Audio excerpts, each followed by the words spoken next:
Masih bersama saya Budiman Tandrojo di satu meja The Forum. Roni Talapesi ya. Cukup kritis PDIP terhadap putusan Mahkamah Konstitusi dan ada narasi bahwa penjagalan. Putusan MK kan legally binding, final dan mengikat meskipun secara etik mungkin agak bermasalah gitu. PDIP menerima bahwa putusan dari MK ini adalah legally binding, final dan mengikat? Ya, betul. Kita setuju, kita harus hormati ya. Tetapi Mas Budiman kita tarik mundur sedikit ya. Ini kan menguji tentang pasal 28 Undang Dasar 45 di mana setiap orang punya hak untuk dipilih dan memilih.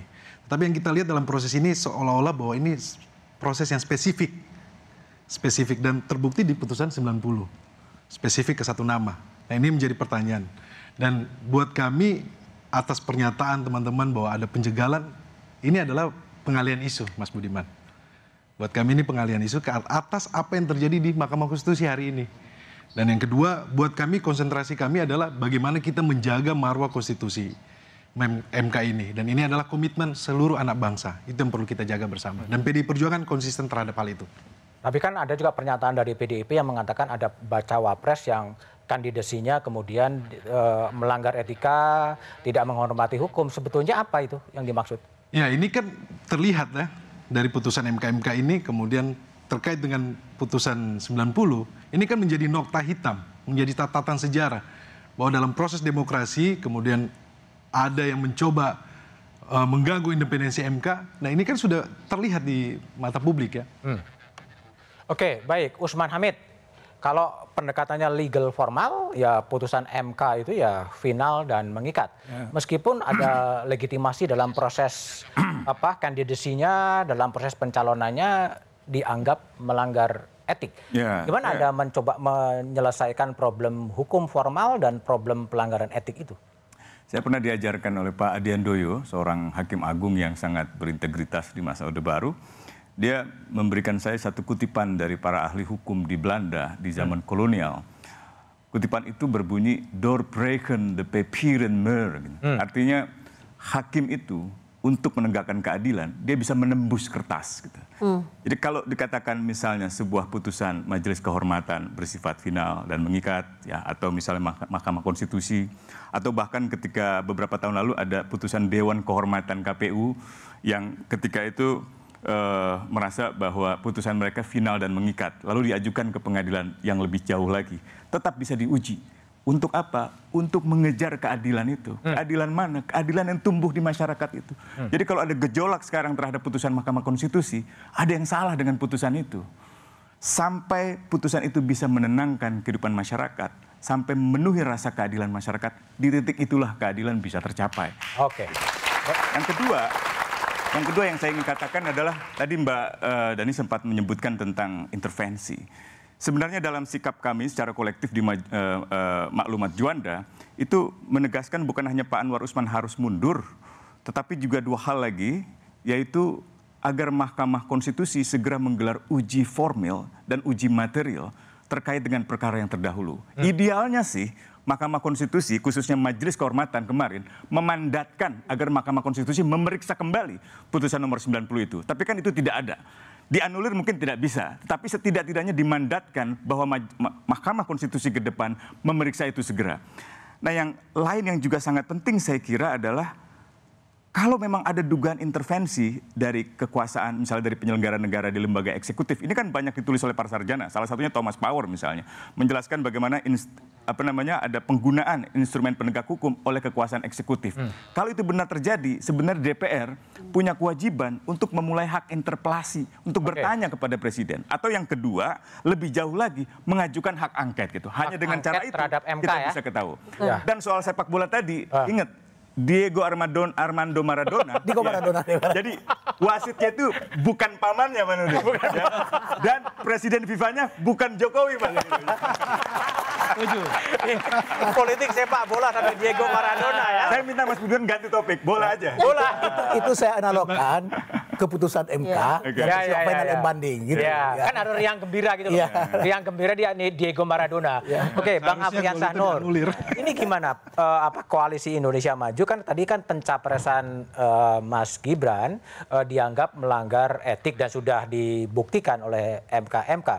Apakah ini menjadi beban bagi Pak Prabowo, bagi Kim dengan problem legitimasi etik yang dianggap bukan diputuskan bermasalah sebetulnya? Ya, kami menyambut dengan riang gembira. Tidak. Apanya yang gembira? Keputusan MK apapun yang terjadi, kami udah siap ketika itu.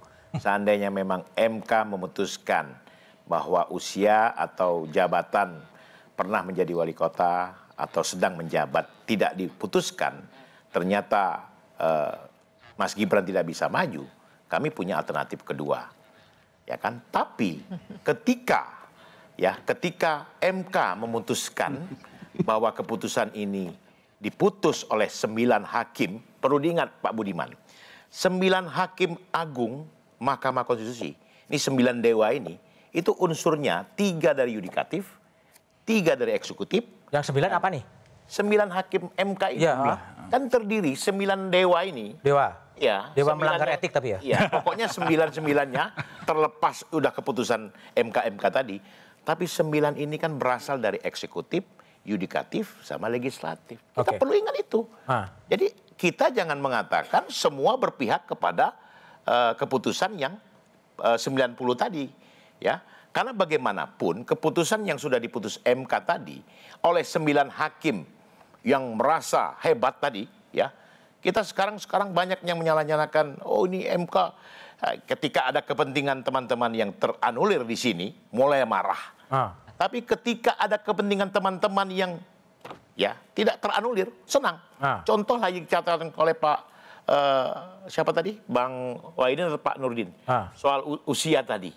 Mereka mengetok palu dengan menambah usianya sendiri, nggak ada kok yang rame, nggak ada yang ribut. Dan ini terus terang saja, Mahkamah Konstitusi waktu itu. sudah sudah melakukan keputusan dan Mahkamah Konstitusi kita harus hormati. Saya bilang kita harus pemilu dengan riang gembira. Riang gembira. Oke, Mbak Dani, ini pemilunya harus riang gembira. Tapi kalau dari kacamata Mbak Dani dengan posisi pembacawapresan Mas Gibran yang ada legitimasi moral etiknya bermasalah, ini bisa menjadi beban yang cukup berat. Ya mungkin melanjutkan sedikit tadi ya, sebetulnya barangkali Pak Anwar Ibrahim itu sedang mencoba untuk menyelamatkan putusan 90 yang dalam tadi penuh dengan pelanggaran etik karena bisa dalam tanda kutip mendelegitimasi ya persepsi publik ya terhadap pencalonan itu. Jadi political statement moral juga ya? Iya, artinya kalau saya melihatnya mungkin lebih pada situnya karena kan ini nanti karena kelihatan dari pendapatnya Bapak koalisi ini kan bagaimana menjaga supaya ini nih nggak apa-apa, nggak masalah. Gitu. Tapi kan sebenarnya kalau kita lihat dari pendapat masyarakat yang ada di TV tadi, itu kan mereka melihat bahwa ini prosesnya ada sesuatu. Gitu. Nah, artinya ini yang ingin dijaga kan, karena kan yang namanya satu putusan yang kemudian proses ini kan dia tidak berada di ruang netral, pasti ada persepsi publik yang berkembang, yang itu bisa digoreng, bisa apapun lah untuk kepentingan masing-masing gitu loh. Nah ini yang barangkali perlu dalam posisi ini saya melihat memang mantan hakim MK ini, ketua hakim MK ini berposisi seperti itu ya. Karena kan bagaimana mungkin ya putusan yang dia ini kan kemudian dia lakukan pelanggaran etik berat gitu ya, dan ini kan akan bisa diarahkan untuk dalam tanda kutip legitimasinya dipertanyakan. Ditambah lagi satu hal mungkin ya kan, pencalonan Mas Gibran sendiri kan kemudian masuk melalui jalur partai yang selama ini bukan partainya dia. Nah ini kan juga mulai kelihatan apa ini memang sudah ada satu satu proses gitu yang disiapkan gitu. Dan saya sangat tahu bahwa dari partai besar seperti Pak Nurdin kan proses rekrutmen, proses kaderisasi itu kan sudah sangat panjang. Sejak pencalonan Pak Wiranto, kemudian Pak JK, itu kan proses yang sangat ini waktu ketika Pilpres yang lalu, kemudian tiba-tiba ini masuk melalui jalur itu. Nah ini kan orang ngebaca garis besarnya nih Mas Budi. Jadi itu yang mungkin harus dilihat ya. Bi Fitri, ini kan legal formal menurut beberapa tafsir itu case close lah, selesai lah, bahwa sah.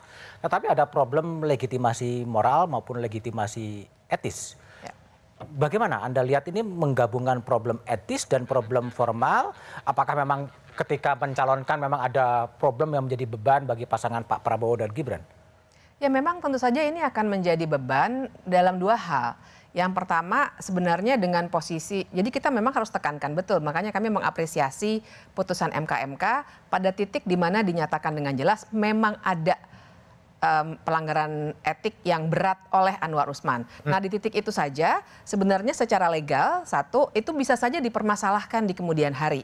Apalagi kalau seandainya Mahkamah Konstitusinya, dan ini yang kita dorong, progresif betul sehingga mereka dengan cepat memproses permohonan-permohonan baru mengenai menguji kembali pasal 169 huruf Q Undang-Undang Pemilu ini yang sudah diubah dengan putusan 90. Itu memang bisa diuji kembali. Kalau itu terjadi dalam waktu 1 minggu ini misalnya, maka sebenarnya petanya itu akan bisa langsung berubah. Karena artinya salah satu cawapres tidak lagi eligible sehingga satu pasang ini bisa gugur, tidak ditetapkan. Makanya pertandingan udah jalan kan? Makanya, tapi kan namanya legal ya. Itu bisa berlaku surut nggak? Sekiranya maksud saya begini, kalau kan saya orang hukum nih, ada banyak hal yang bisa dipersoalkan secara legal. Misalnya aja KPU kemarin menerima pasangan-pasangan yang sudah masuk saja, sudah ada yang gugat perbuatan melawan hukum sekian triliun, 2 lagi gugatannya. Artinya ada excess baggage yang kita nggak bisa cegah, karena semua orang bisa aja mengajukan. Tapi yang kedua juga problem legitimasi politik, karena publik tuh publik kita kan banyak sekali yang nalarnya juga sehat.